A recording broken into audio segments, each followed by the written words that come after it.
When does a man stop traveling? Is it when he's too old, sick, or when he's tired of the world and what it has to offer?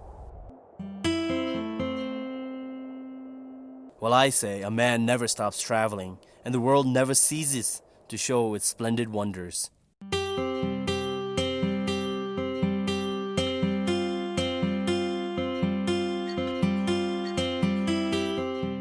I read somewhere that traveling is like flirting with life. It's like saying, I would stay and love you, but I have to go, and this is my station.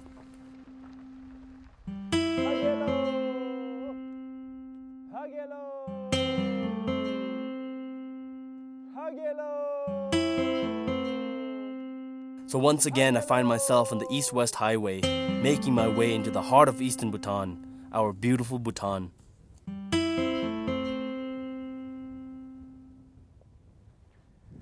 I can't believe I'm standing here in Trimshingla, one of the highest mountain pass here on the eastern side of Bhutan. Trimshingla is about 12,400 feet.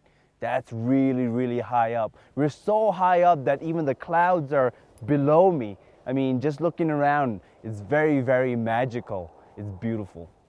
Trimshingla National Park is an area of 900 square kilometers. But more importantly, it's home to 360 species of birds and 69 species of mammals. Even the majestic Bengal tiger makes his home here. These sort of places are the sole reason that inspires me to travel the most.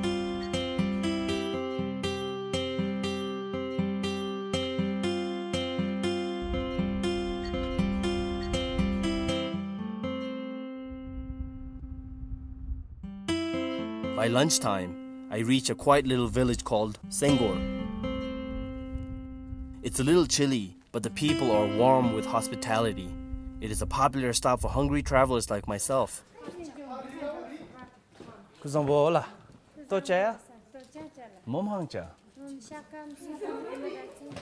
Shakam sikam emadasi. Lasla. Lasso.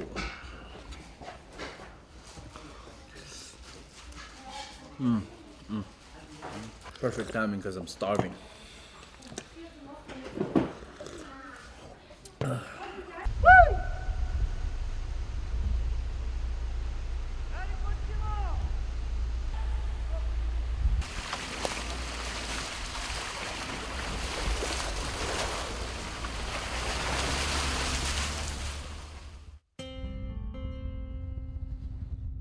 Check this out.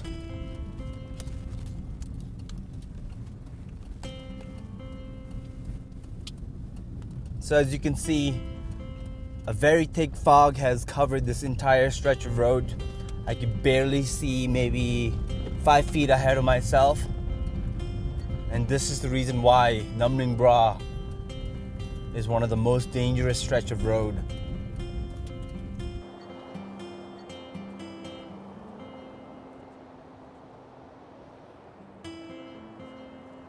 So I think Monggar is going to be a very, very exciting and a wonderful place, because if you need to travel at 12,400 feet and cross a stretch of road like Namning Bra, a very scary stretch of road like this, it has to be a great place.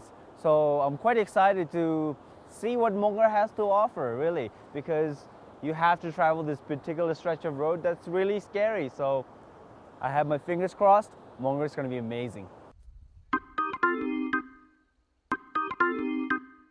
My first destination in Monggar is the R&R subcenter in Lingmithang. This is the place where they experiment in growing different kinds of fruits and vegetables, which is very crucial for the economic development of farmers in eastern Bhutan. Poverty reduction in rural Bhutan is an important goal of the government. And for this reason, new age agriculture methods are introduced and encouraged by the government. One such initiative is the Mountain Hazelnut Venture, boasting to be one of the biggest hazelnut nursery in the world. So today I'm here in Lingmithang, and what's special about Lingmithang is the hazelnut plantation. I've never ever seen hazelnut being grown, so I'm quite excited to see what they're doing with hazelnut, especially because hazelnut is a new type of crop introduced to Bhutan, and Lingmithang is the place.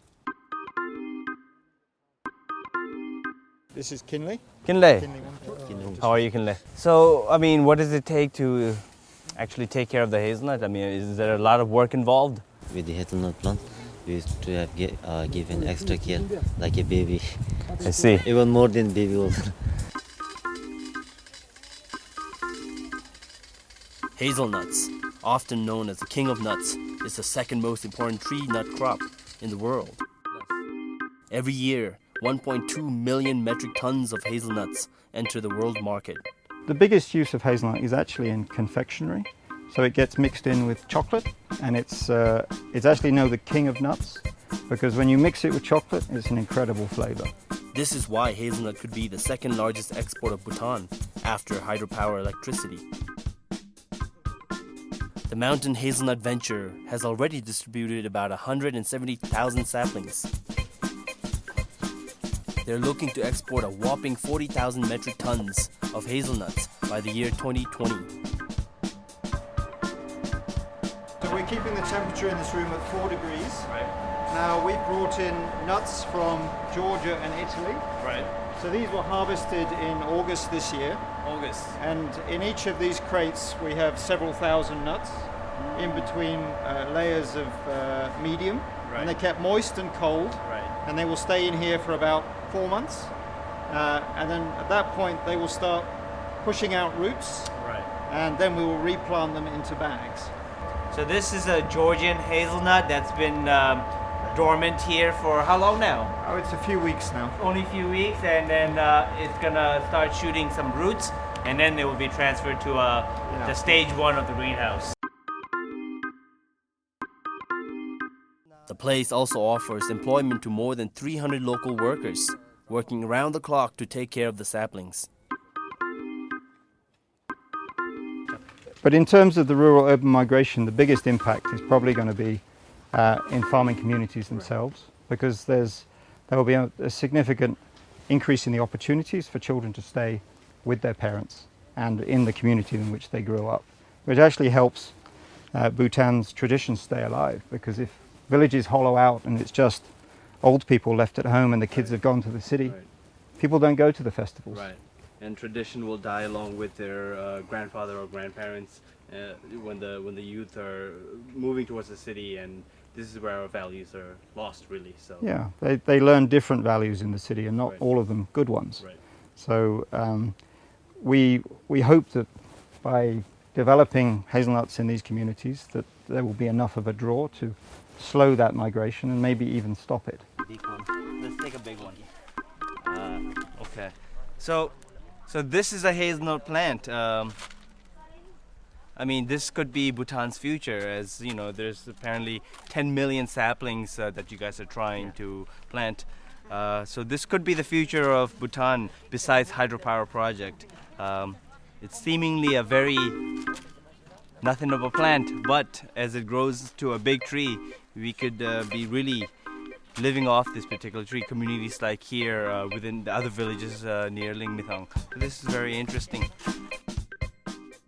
I can't believe more than 15,000 households will be involved in growing hazelnuts, making hazelnuts one of the main cash crop of Bhutan.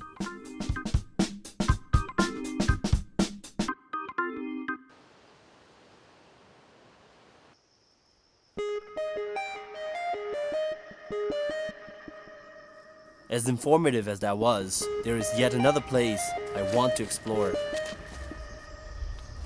It is surrounded by strange myths and tales of his glory days and his downfall. Today I'm heading towards Monggar Zone, the ruins of Monggar Zone, once a spectacular zone, and the way to Monggar Zone, there is no way. It's covered with thick vegetation, and people still now, till this day, believe that there's a giant cobra guarding this Monggar Zone.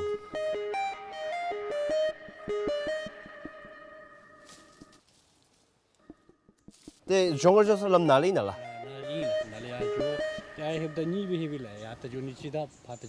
Pakata jobi nala. Las.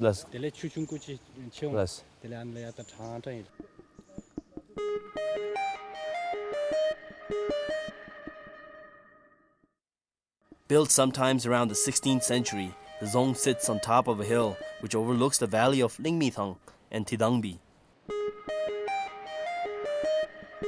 Once upon a time, it was believed that this zong, in its size, was one of the most imposing fortresses in Bhutan. The first glimpse of the ruins of Monggar Zong is truly magnificent. I mean, we see this little ruined tower, but I'm sure as we get further, it'll be much, much bigger. It sort of reminds me of Drugyal Zong in Paro, but I'm quite excited.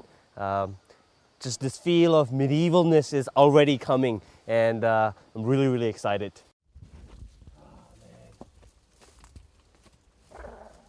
The zong was divided into 4 different sections, and the courtyard was believed to be so big that it was often used for playing our traditional game of archery.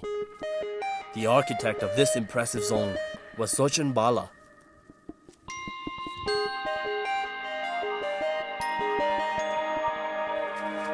Wow!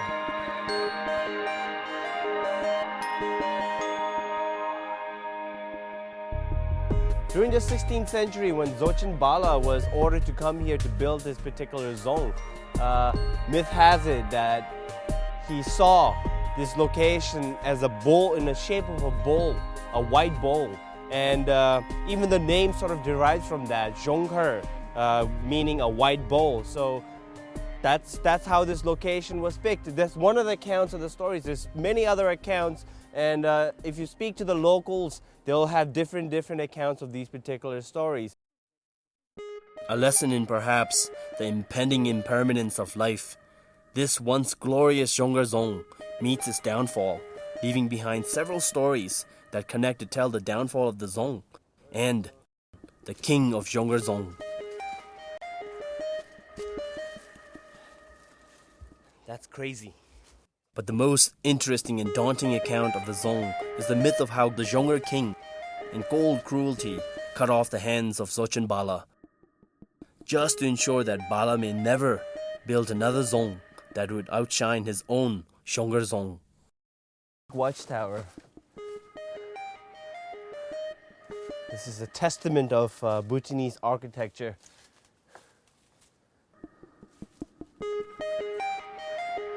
It's amazing. Zochen Bala is a very, very gifted man.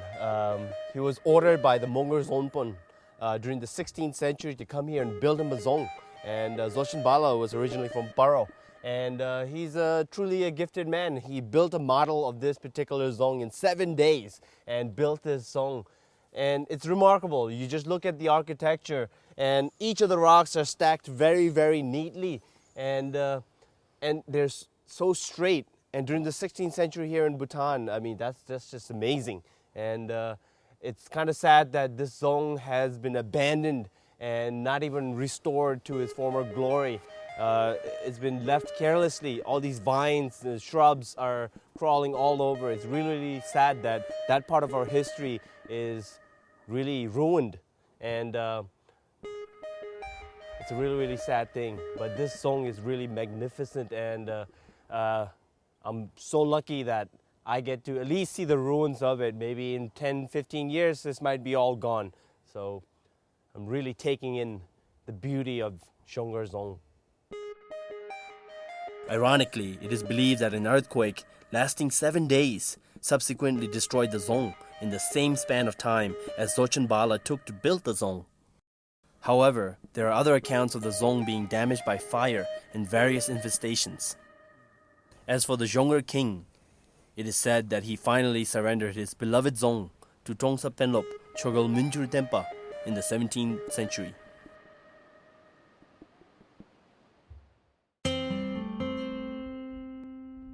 Moving along as travelers have to, I was back on the road once again, packed with my crew in our small car. The wild eastern Bhutan opens her gates for me.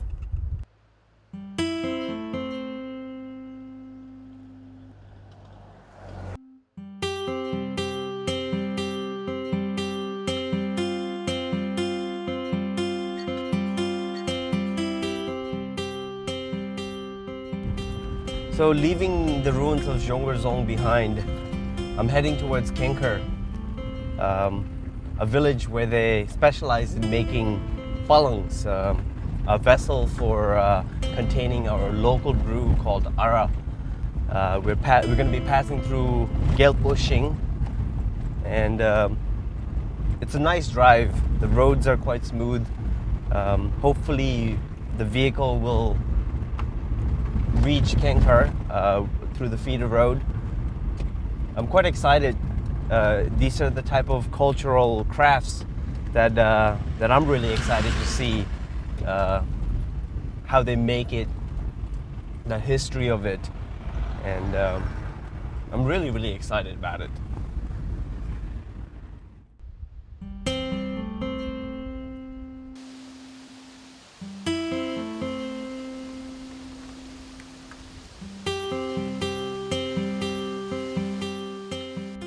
Kengkar Gyeog is one of the most far-flung areas in Monggar. We were lucky that we were traveling during the dry season. Otherwise, it would have been an impossible thing to do for us to drive up here during the monsoon.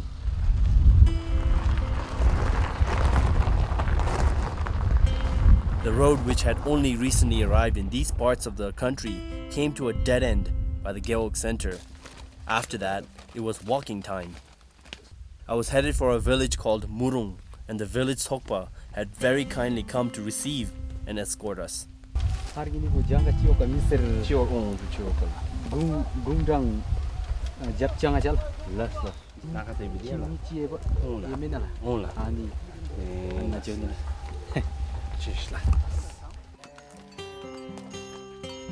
It was the most unreal feeling because just after a few minutes from the road, I was instantly transported back in time when life were much simpler.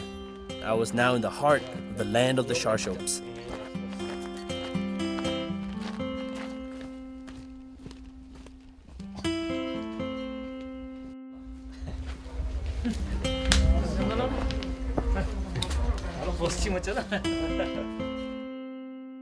I really love this rustic feel of being in a village, and especially this village because electricity still haven't arrived in Murung village, and it's really nice spending time here in almost semi-darkness with my host family, Mr. Sangye, and we're gonna have this wonderful simple meal.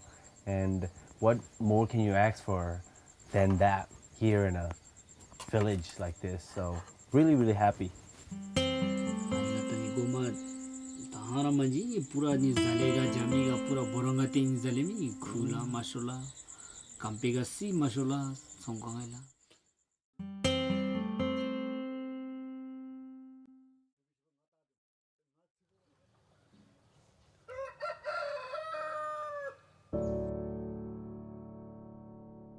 I woke up to a gorgeous dawn in Murung, and my host family was already up and busy with the morning chores.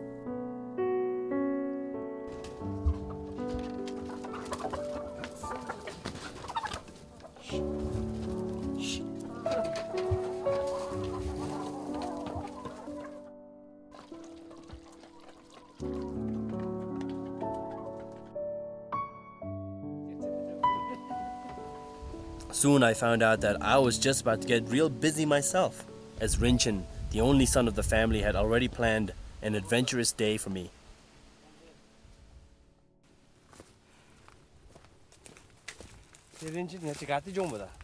Ngachi dit sulla kan jiwa juni. Lakangya? Lakang kati mo, apina ina? Apina inla. Josh. Ming hangya, lakang ming. Lakanga mi yongrakka nyela murung lakang da ikchala. Murung isinga nyela chetin zor lakang an ikchala. Chetin zor lakang. Kota dungsin baga ming hangela. Dungsin ba kami thola pudula memla. Onya puga mingcho. Nyukpu da ikpela. Nyukpu la. Ni onya dongta anjo. Ni kitpari dakchala. Kitpari da ikpela on dokhela. Kitpari la. Onya ke thingta galam thingta ni Ani aholla turuchibal pudurchala. Atholla gilan. Brongfu daik pila mancha. Nagaichu munma daik pila. Rinchen proudly tells me the name of every village in Kengkar. Pai godang para cekpang ma daik pila. Ni It was amazing to listen to this 14-year-old boy who seems to have found so much happiness just here in his village.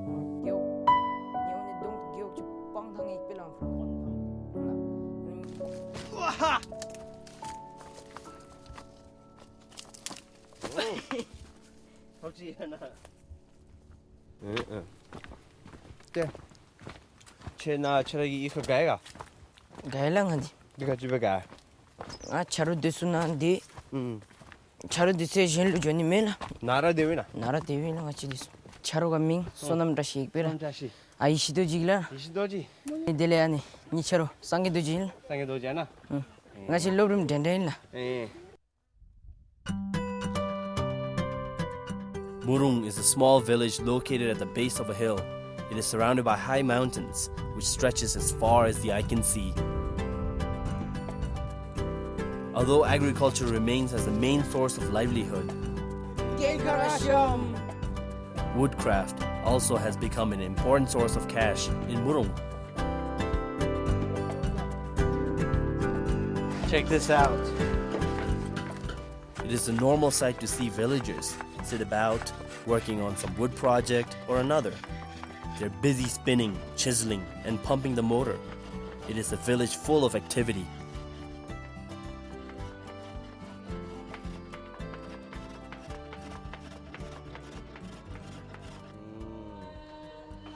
So every household, they each specialize in parts of making palang, and this house they specialize in painting and staining the palang, and everybody in this village is involved in making palang.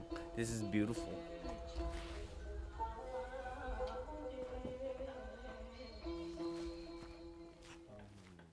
Carry on. Kino asam tare na phai ga chala. Ni tare na phai cho aji dojo mo chogi ni tha jitung nang maglala. Ni hala nang ma dang yela. Tare khetang khung ni inda dimba namlu nik tung chu ni ga nang mala. Ni hen jitung nang ni nam sem phen tola la. Hang tin phen tola dang yela. Ni tha palang chung me ga bu kangel ma sho kan ni shar chung ni phen tola.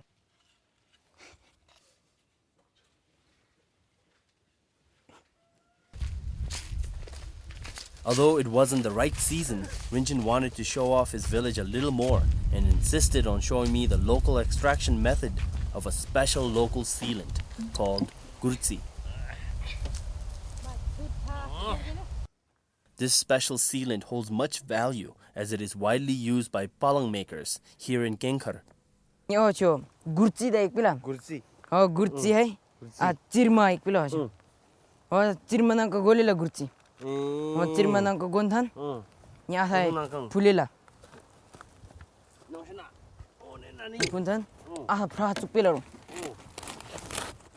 Ah phra chuk than. Ni dong ta than than. Ni alela chamela ni thumka. Ye thumka cham than. Na. Mo hem phele shiglela.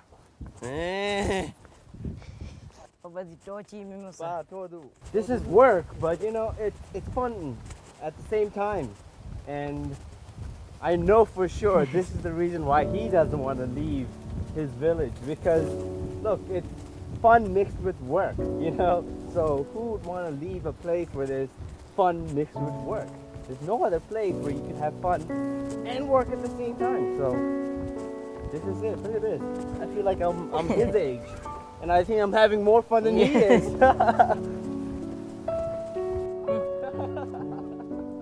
Murung village in Genghar Gyeog is it's a mixture of simplicity and this complexity, I guess, because everything here is quite simple. It's so isolated. The road has just reached now, but before that it was very isolated, and you get to enjoy this simpleness that I always seek for when I'm traveling in a Dzongkhag. And it's complex in the sense that their daily livelihood is surrounded with palangs, basically. My host family here, he's been making palangs for a long time. He's teaching his son. You walk around the neighborhood and everybody is making palangs. Their entire livelihood runs along with the making of palang. It is their livelihood. So in that sense, the cultural value of it is so complex, yet the village itself is so simple.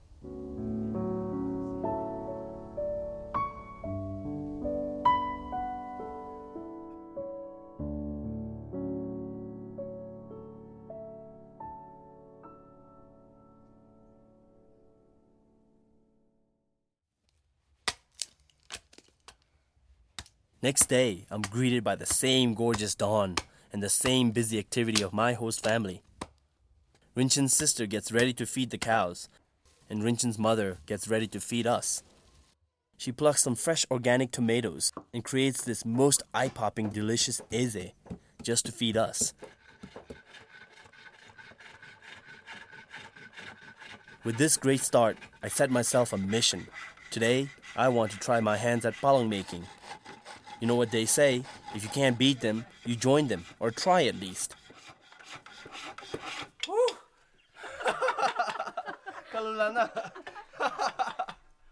Wow, that's quite a workout.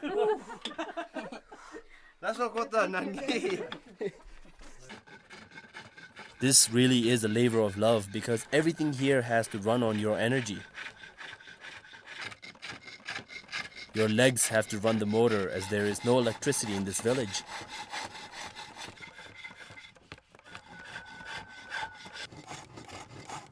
It takes almost a week for a single palang to be made.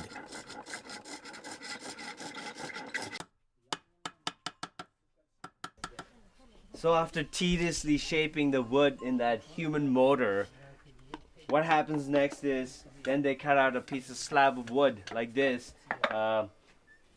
Get the right size to fit the bottom of it, and what happens after that, once they seal it, is this is how it looks like after that. You see over here, it's all sealed, and it contains whatever that you want to contain, be it ara, be it water. It keeps it in there, and then they stain it with a red color stain, and they put a metal plating. It could be the copper, brass, and if you want it really expensive, you could do gold, silver. And this could be also sold like this for about 200 noltrums. But if you want to make it nice and traditional, then you would incorporate the metal plating on it and make it very decorative. And this is ready-made almost.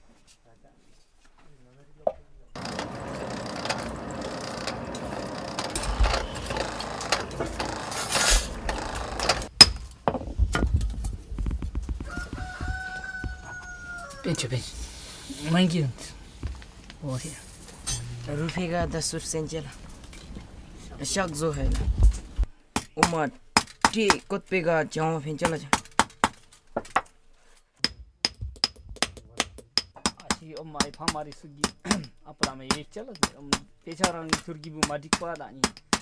Yenten dakani utha ai lai utha janum chaskan bu che kotkan bu yenterang gila ani. I think the art of palang making is still quite strong here in Murung village here in Kenkar, but in other villages I'm sure it's in danger of losing its values, its culture, because young kids are they get their education and they rather be something else than practice this form of art. It's the second choice rather than their first choice. Can't blame them because education is very important. But yet at the same time, like Rinchen here, I'm sort of proud of him because he's trying to practice both. He's trying to do his education and yet at the same time learn the art of palang making. So that way, it survives in history. And a young kid like him is the perfect vessel to carry on this tradition. My original goal was to learn about the art of palang making, but in this search, I've come to find an even more invaluable lesson on family ties, pride in oneself, and how the smallest and the simplest of things are connected and support the biggest and the most complex of things. All things crafted and molded together with labor of love, creating beautiful vessels of invaluable lessons to carry on and pass on for years to come. through generation to generation. So it's my last day here in Murung village, and I'm here with my host family and of course our main character here, Rinchin. And I'm quite saddened to say goodbye to them, but we're taking this last opportunity to dress up really nice and take a nice little picture.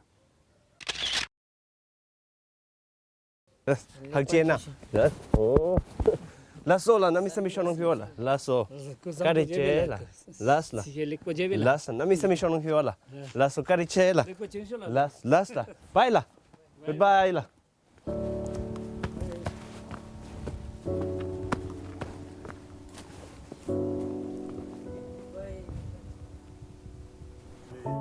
I'm kind of glad that I'm leaving, but I'm leaving with a lot of attachment, a lot of strong feeling, especially because I got to witness such a ancient art form being practiced here with our host family and his son Rinchin trying to continue this art form. I need to shave, I need to comb my hair, wash up, take a shower maybe. So in that sense, I sort of miss the city, but I could definitely grow to get used to the village life if there was television.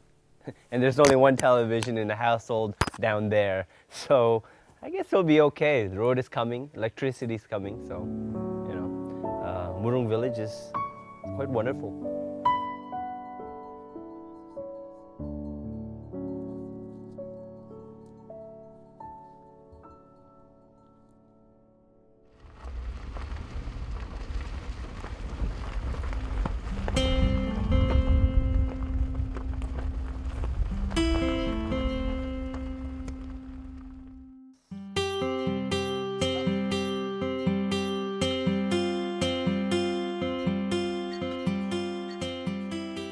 Due to the sheer remoteness of Murung village, Monggar town all of a sudden seems like a big bustling town with tall concrete buildings. So far in this journey into eastern Bhutan, Monggar town was the largest settlement I had seen.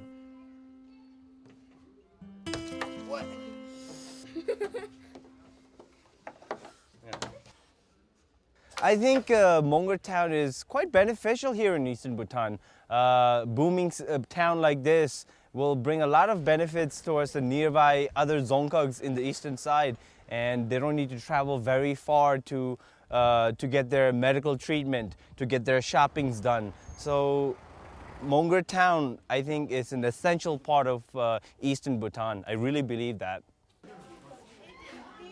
This is how cardamom looks like in its fresh form. Never seen it.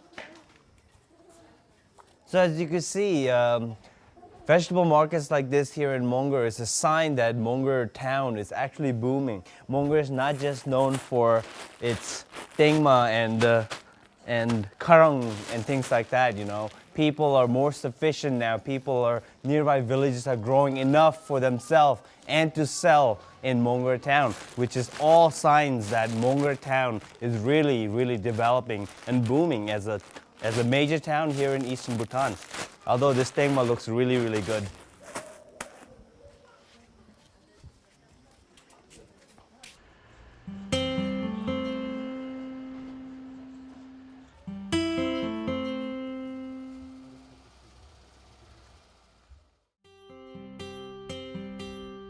I move further to reach my last destination, and I think I have saved the best for the last, because we are going to witness the Drumise Techu. This stage of my journey was dotted with the delightful villages of Ngatsang, Yadi, and Jaskar, lasting a total of 2 hours before I reach my stop.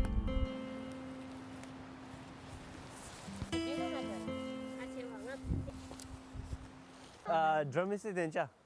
Drumise techu lamai. Huna dencha.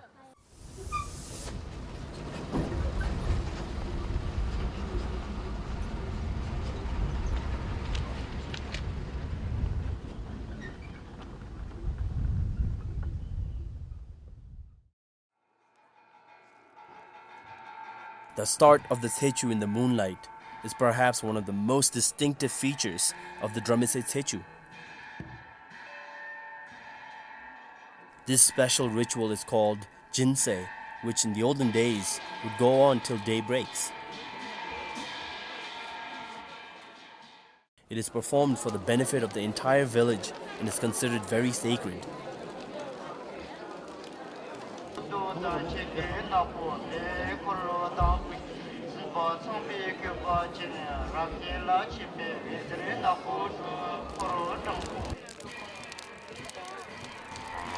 So I'm about to burn this incense, which literally translates to pretty much burning away your sins. And I'm quite lucky that I get to participate, and it's kind of fun as well. It's hot in here.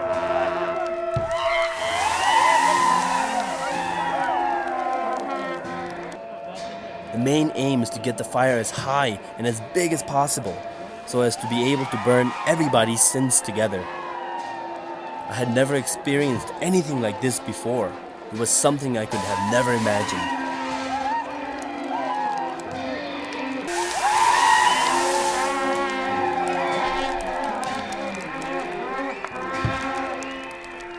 Check out those flames. I mean, seriously.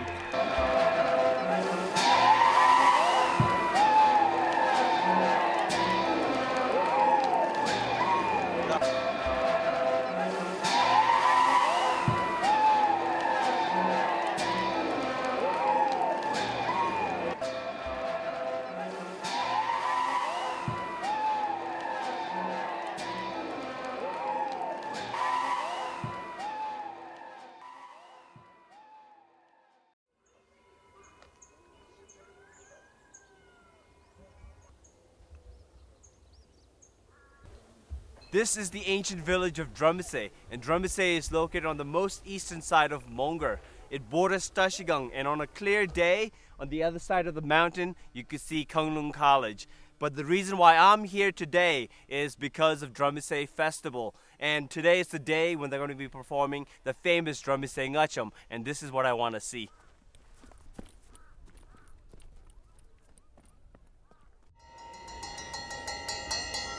Drumise Ngacham was composed in the 16th century at this very monastery by a saint who had a vision of Guru Rinpoche's heaven. It is the dance of the drummers, celebrating the victory of Buddhism by the beat of their drums.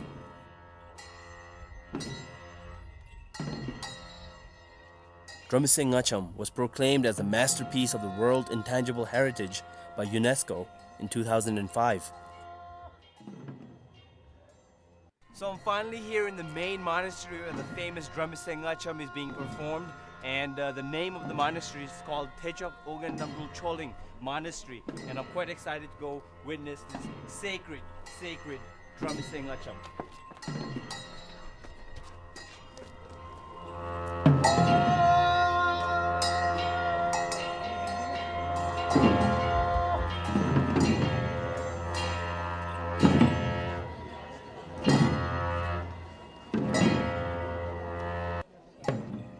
The dance is believed to have been performed by the heroes and the heroines of the celestial world.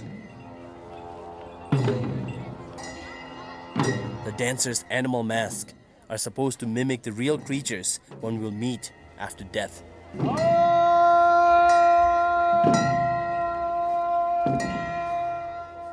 One of the main aims of the dance is to better prepare the public for the frightening after-death experience.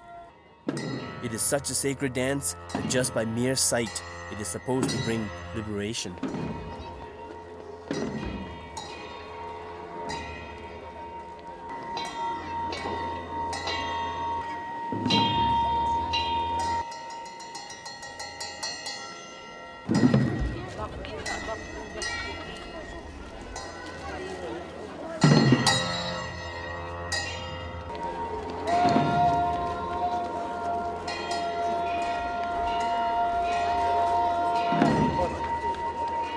So after traveling the length and breadth of Monggar, I'm finally here in Drumise to witness the famous sacred Drumise Ngacham. Drumise Ngacham is performed twice a year, and it's more than 400 years old. I consider myself a person of Sinam to even have gazed upon this beautifully choreographed dances of the deities.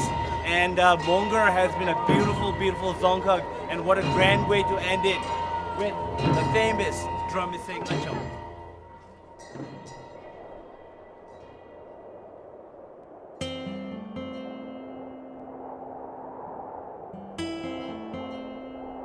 Traveling has always been a crazy ride with so much to do, see, taste, and feel. And Monggar has been a complete package. A complete beautiful palong filled with thrilling myths, proud cultures, simple values, and unbreakable spirits. A famous author once said, when we get out of the glass bottle of our ego, and when we escape like the squirrels in the cage of our personality and get into the forest again, we shall shiver with cold and fright, but things will happen to us so that we don't know ourselves. Cool, unlying life will rush in. Maybe it's that rush that our travelers travel for. Or maybe it's the truth that we seek. Whatever the reason, once a traveler, always a traveler. So until next time in another Dzongkhag, goodbye.